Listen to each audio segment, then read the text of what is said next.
नमस्कार, मैं doctor Mukesh Kumar Sharma associate. पिछली क्लास में हमने जो न्यूक्लियस है उसके स्ट्रक्चर के बारे में हम डिस्कस कर रहे थे। ठीक है, तो आज हम लोग उससे आगे का हम लोग डिस्कस कर रहे हैं कि न्यूक्लियस के स्ट्रक्चर में और क्या क्या चीज़ें होती है जो कि बड़ी इंपॉर्टेंट होती है। तो सबसे पहला है उसके अंदर nucleoplasm. Nucleoplasm is a highly viscous liquid that surrounds the chromosomes and nucleoli. It is similar to the cytoplasm of a cell.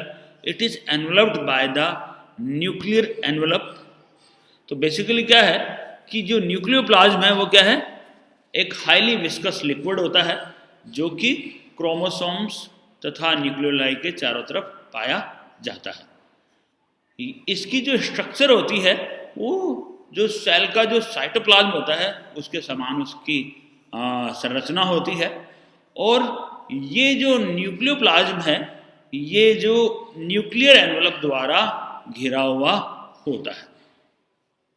Many substances such as nucleotides that is necessary for purposes such as the replication of DNA and enzymes which direct activities that takes place in the nucleus are dissolved in the nucleoplasm.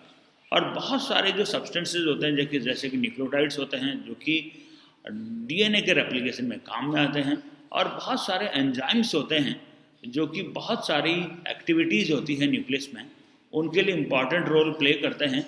ये भी nucleoplasm में घुले हुए पाए जाते हैं। यानी ये जो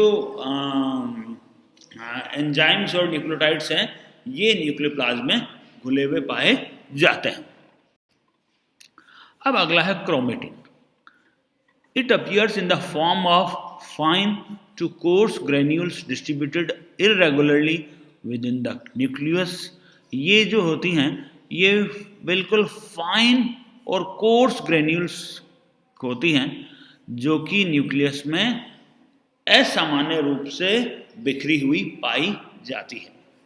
The chromatin has been found to consist of DNA and associated basic proteins. The DNA exists in the forms of flexible rod-like structure known as chromosomes. अब ये जो क्रोमेटिन होती है किसकी बनी हुई होती है? बेसिकली ये डीएनए तथा बेसिक प्रोटीन्स जिसको कि हम हिस्टोन्स कहते हैं उसके द्वारा ये बनी हुई होती है। और ये जो डीएनए होता है ये फ्लेक्सिबल रोड लाइक स्ट्रक्चर के रूप में एग्जिस्ट करता है जिसे हम लोग क्रोमोसोम्स कहते हैं। This chromatin is further divided into two more types. First is heterochromatin and second one is euchromatin. अब ये जो क्रोमेटिन होती है बेसिकली दो प्रकार की होती है। एक क्रोमेटिन कौन सी होती है? जो कि हाईली कंडेंस्ड होती है यानी अत्यधिक संघनित होती है जिसको हम कहते हैं हेट्रोक्रोमेटिन। और एक क्रोमेटिन ऐसी होती है जो कि लेस कंडेंस होती है यानी बहुत ही कम संघनित होती है, उसको हम कहते हैं यूक्रोमेटिन। तो यानी क्या हो गया, क्रोमेटिन में दो प्रकार की हो गई, एक आपकी हेट्रोक्रोमेटिन हो गई और दूसरी आपकी यूक्रोमेटिन हो गई। तो दो प्रकार की जो क्रोमेटिन है, एक हाईली डेंस्ड है जो कि डार्कली स्टेन्ड पाई जाती है, और एक ना जो लेस कंडेंस्ड है जो कि लाइटली स्टेन्ड पाई जाती है। तो इस प्रकार से जो क्रोमेटिन्स होती है वो दो प्रकार की होती है। ये देखिए आप, ये एक कोशिका है, ठीक है, जो कि आपके ना जो स्टेन्ड कोशिका है, यहाँ पे देखिए ये क्रोमेटिन्स है, और इसमें ये देखिए आप संघनित हो गए तो ये क्रोमोसोम्स के फॉर्म में आपको दिखाई दे रहे हैं। ये जो सेल्स है ये किस फेज में है? डिवाइडिंग स्टेज में ये होती है। तो ये जो क्रोमेटिन होते हैं ये संघनित होकर के और क्रोमोसोम्स का निर्माण ये करते हैं। तो इस कोशिका में आपको आसानी से आपको क्रोमेटिन तथा क्रोमोसोम्स दिखाई दे रहे हैं। अब ये जो क्रोमेटिन होती है इसका कार्य क्या होता है यदि हम देखें तो ये जो क्रोमेटिन होती है ये क्या करती है, डीएनए को स्मॉलर वॉल्यूम के अंदर फिट करती है। यानी क्या हो रहा है, it packages DNA into a smaller volume to fit in the cell. ये क्या करती है, डीएनए को छोटे से आयतन में पैक कर देती है जिससे कि वो कोशिका में आसानी से फिट हो सकता है। It strengthen the DNA to allow mitosis and meiosis, और ये क्या करती है, डीएनए को स्ट्रेंथन करती है जिससे कि माइटोसिस एवं मियोसिस के लिए ये अलाउ हो जाए यानी यूज हो जाए। It serve as a mechanism to control expression, और ये क्या करती है, एक्सप्रेशन को कंट्रोल करने के लिए एक मैकेनिज्म भी प्रोवाइड करती है। एंड दीज स्टोन्स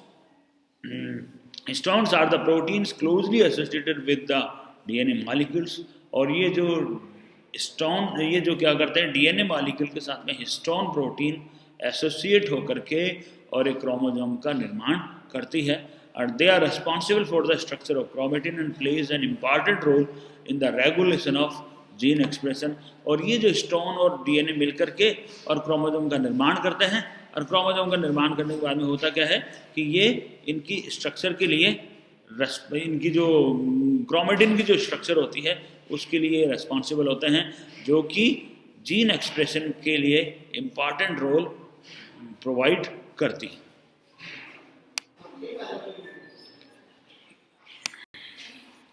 अब अगला है न्यूक्लियोलस। ये जो न्यूक्लियोलस होता है,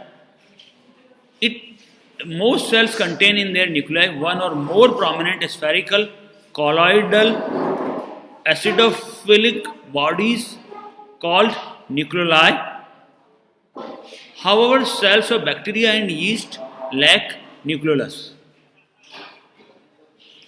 तो होता क्या है, बेसिकली ज़्यादातर कोशिकाओं में न्यूक्लियाई पाया जाता है ना, और किसके फॉर्म में होता है ये, it's spherical colloidal acidophilic bodies होती हैं जिनको हम लोग न्यूक्लियोलाई कहते हैं। लेकिन बैक्टीरिया और यीस्ट जो सेल्स होती हैं उनके अंदर न्यूक्लियोलस का अभाव होता है। The nucleolus is mainly involved in the assembly of ribosomes.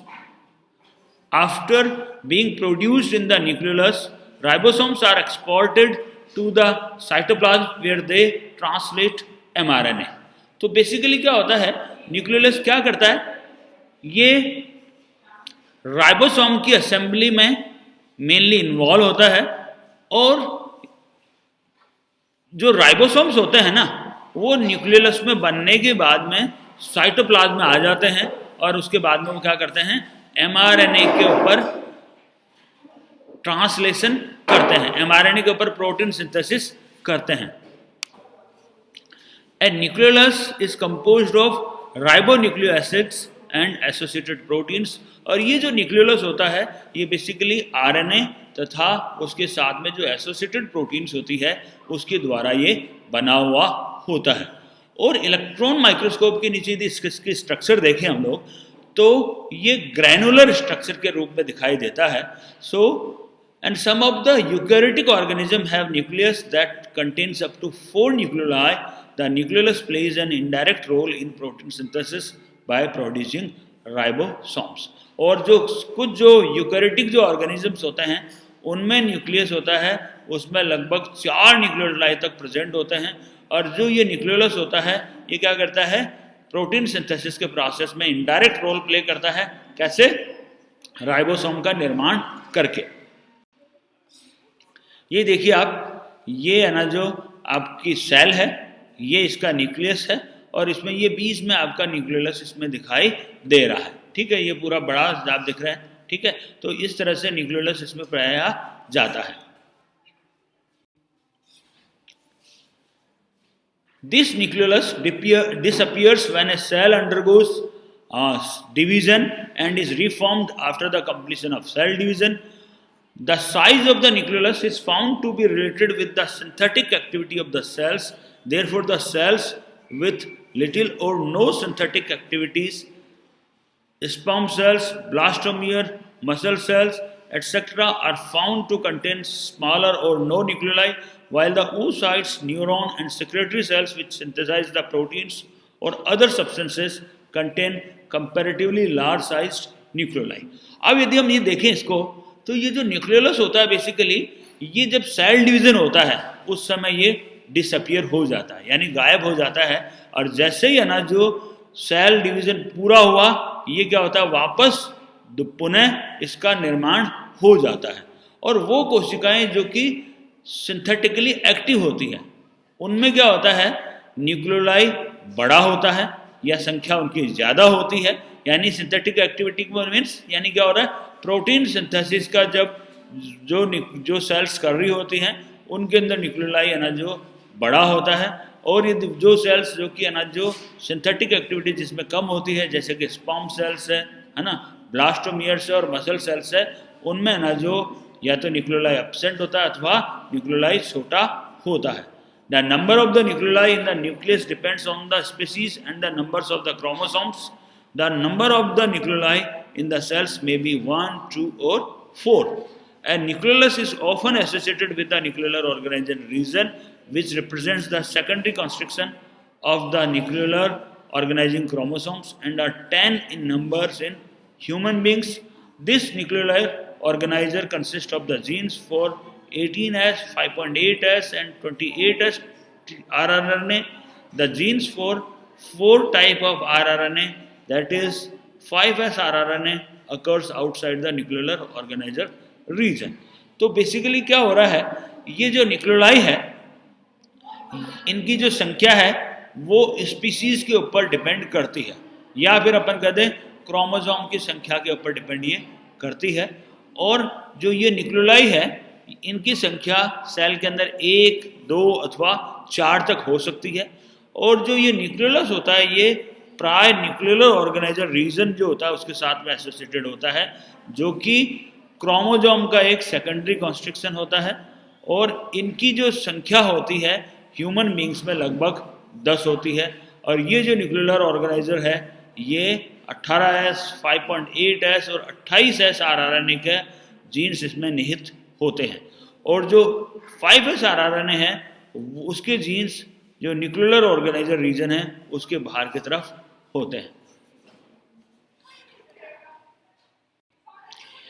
ये जो न्यूक्लियोलस होता है it is not bounded by any limiting membrane. Calcium ions are supposed to maintain its intact organization. This nucleolus also contain some enzymes such as acid phosphatase, nucleoside phosphorylase and NAD plus synthesizing enzymes for the synthesis of some coenzymes, nucleotides and ribosomal RNA. RNA methylase enzyme which transfer methyl group to the nitrogen bases occurs in the nucleolus of some cells. Functionally, nucleolus is the site where biogenesis of ribosomal subunits take place. अब ये जो nucleolus होता है ये किसी भी प्रकार के मेम्ब्रेन से कवर्ड नहीं होता है। इसमें बहुत सारे एंजाइम्स भी पाए जाते हैं जिनमें एसिड फॉस्फेटेज है, न्यूक्लियोसाइड फॉस्फोराइलेज है और NAD प्लस सिंथेसाइजिंग एंजाइम्स है, ये पाए जाते हैं। और इसमें एक RNA मिथाइलेज एंजाइम भी पाया जाता है जो कि मिथाइल ग्रुप का नाइट्रोजन बेसिस के ऊपर ट्रांसफर करता है। ठीक है, तो आज हमने न्यूक्लियस खत्म कर दिया है। Thank you very much. आपको यदि कोई प्रॉब्लम हो तो आप मेरे व्हाट्सएप पे अथवा मेरे ईमेल पे मुझसे कांटेक्ट कर सकते हैं। धन्यवाद।